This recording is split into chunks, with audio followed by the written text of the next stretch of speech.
These are 10 of the worst landing fails for my series Weekly Dose of Aviation. In this video, we've got engine failures, brake failures, crashes, and more. And this first one is bad.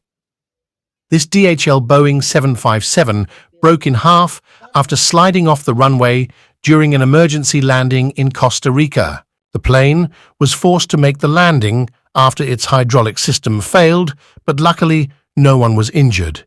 This Boeing 777 was just about to touch down, but then it started gaining altitude again in order to land before it was too late. The pilot slammed it into the ground, the Starbus A340 landing too fast. Due to flaps issue forcing it to land without flaps, this T6 Texan had just landed when the pilot lost control. The pilot couldn't steer with the tailwheel because of a broken spring, which resulted in the incident.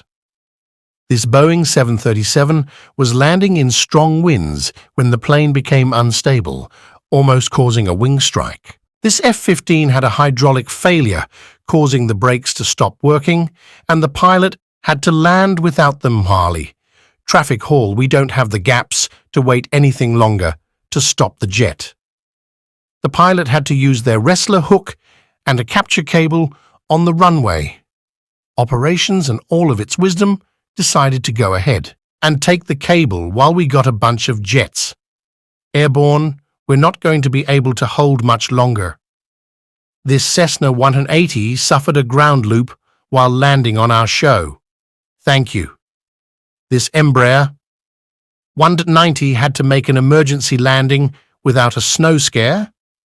The pilot kept the nose up for as long as possible before coming to a stop, and this happened in the Bahamas foreign.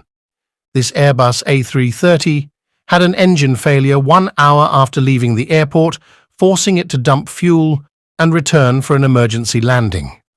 Only one engine was used for reverse thrust, but luckily the plane came to a stop. This Boeing 747 landed very hard in Amsterdam's, which are not quite as bad. This Airbus A350 was trying to land at an airport in Chicago, but had to abort due to wind shear resulting in a touch and go. And last but not least, this Airbus A321 landing in a storm, touching down with his nose wheel first. And those are just some of the landing fails from the series. You can go watch more of my channel, subscribe, and I'll see you guys in the next one.